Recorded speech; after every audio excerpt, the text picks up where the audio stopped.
सूचना केवल हमारे विचार हैं, वित्तीय सलाह नहीं। निर्णय लेने से पहले खुद शोध करें। किसी भी लाभ या हानि के लिए हम उत्तरदायी नहीं हैं।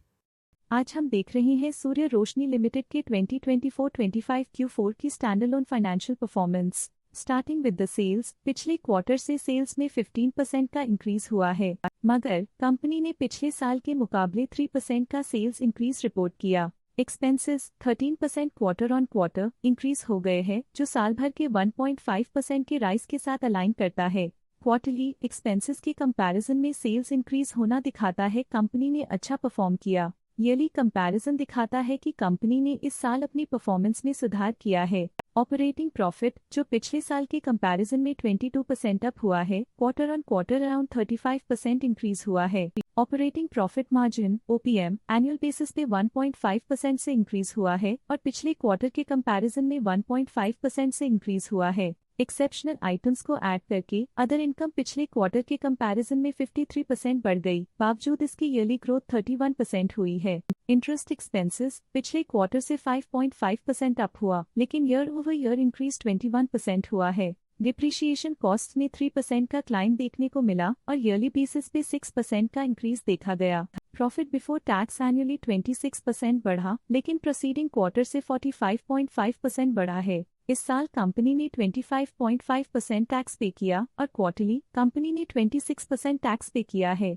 नेट प्रॉफिट ने ईयर ऑन ईयर 25% का इंक्रीज दिखाया, लेकिन लास्ट क्वार्टर से 45% का इंक्रीज हुआ है। इस क्वार्टर में कंपनी का परफॉर्मेंस काफी अच्छा रहा। वहीं अगर एनुअल एनालिसिस की बात करें तो इस साल कंपनी का परफॉर्मेंस अच्छा रहा। अर्निंग्स पर शेयर (EPS) में साल भर में 1% का इंक्रीज देखा गया, लेकिन क्वार्टरली में 45% की बढ़ोतरी भी नजर आई। इस क्वार्टर में कंपनी का EPS काफी अच्छा रहा। सूर्य रोशनी लिमिटेड के फाइनेंशियल स्नैपशॉट को रिव्यू करते हुए कुछ मुख्य ट्रेंड्स सामने आए हैं जो कंपनी की परफॉर्मेंस पे रोशनी डालते हैं। मार्च 2022 से मार्च 2025 तक सूर्य रोशनी लिमिटेड की फाइनेंशियल जर्नी में सबसे पहले बात करते हैं सेल्स की। इस साल सेल्स में -5% की गिरावट आई है और पिछले 4 सालों में भी -4% की गिरावट देखी गई है, जो एक लंबे समय तक गिरावट को दर्शाता है।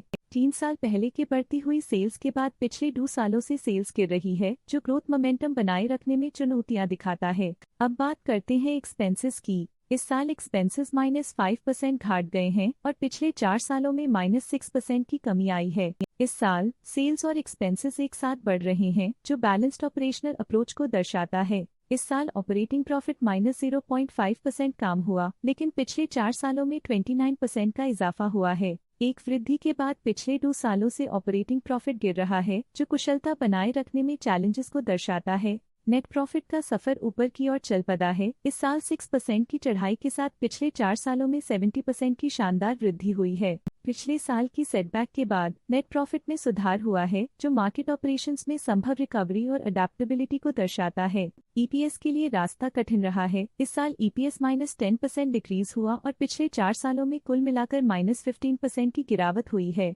एक इजाफे के बाद पिछले 2 सालों में EPS गिर रहा है, जो कुछ चैलेंजेस को दर्शाता है जिन्हें स्ट्रेटेजिक रिव्यू की जरूरत है।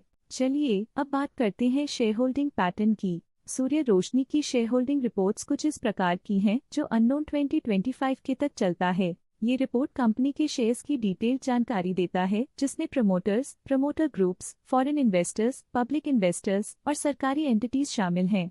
पब्लिक द्वारा हेल्ड शेयर्स का परसेंटेज 31.5% से इंक्रीज होकर 2025 के में 31.76% तक का इंक्रीज से देखा गया।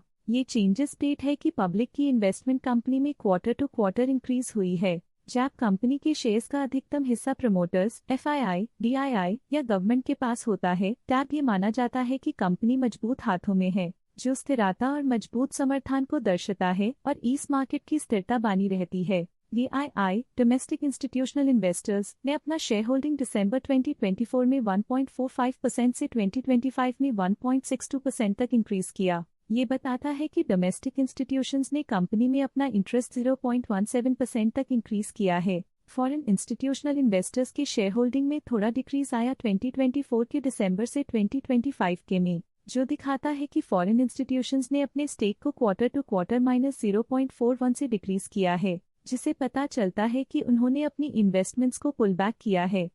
ये था कंपनी का करंट शेयर होल्डिंग पैटर्न। आज के लिए फाइनेंशियल सेक्टर में इतना ही। देखने के लिए धन्यवाद। स्टॉक लेटेस्ट न्यूज अपडेट के लिए चैनल को सब्सक्राइब करें और वीडियो को लाइक एंड शेयर करें।